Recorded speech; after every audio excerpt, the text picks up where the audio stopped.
दिल्ली में civil defence में काम करने वाली राबिया के साथ रेप और हत्या के खिलाफ पूरे देश में गुस्सा पाया जा रहा है। इसी सिलसिले में अलीगढ़ मुस्लिम यूनिवर्सिटी के स्टूडेंट्स ने प्रदर्शन किया और राबिया को इंसाफ देने की मांग की।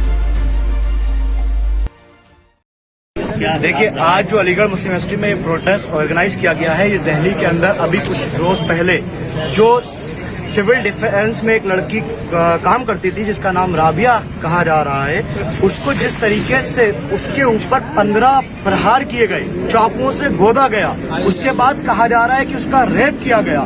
तो ये बहुत ही शर्मिंदगी की बात है दिल्ली पुलिस के लिए, दिल्ली सरकार के लिए और इंडिया की सेंट्रल गवर्नमेंट के लिए। क्योंकि मैं एनसीआरबी का डाटा यहाँ पे कोट करता हूँ, उसमें 32,033 केस अब तक जो है रेप के सामने आ चुके हैं, यानी कि 88 केस पर डे के हिसाब से एनसीआरबी का जो डाटा है वो बताता है कि इंडिया के अंदर 88 रेप केस डेली होते हैं। तो हम किस हिंदुस्तान में रह रहे हैं? हमारे हिंदुस्तान के जो वजीर आजम है नरेंद्र मोदी जी, उन्होंने कहा था, एक नारा दिया था, बेटी बचाओ बेटी पढ़ाओ। कहाँ है वो नारा?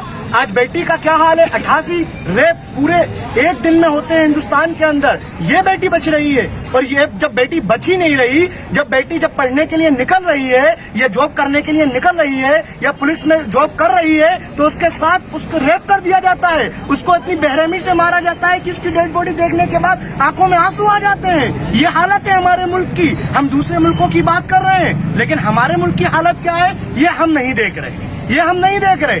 मेरी दिल्ली पुलिस, दिल्ली सरकार और हुकूमत हिंद से, यानी कि बीजेपी सरकार से ये दरख्वास्त है कि इस केस में जल्द से जल्द सीबीआई इंक्वायरी होनी चाहिए और जो असली विक्टिम है उसको सलाखों के पीछे जल्द से जल्द पहुंचा देना चाहिए। और हमारा ये जो मेमोरेंडम है, इसमें सीधी सीधी डिमांड है कि जो राबिया सैफी जो उर्फ रबिया है, उसके घर में कम से कम एक आदमी को सरकारी नौकरी दी जाए और उसको 50 लाख रुपए का मुआवजा दिया जाए। शुक्रिया।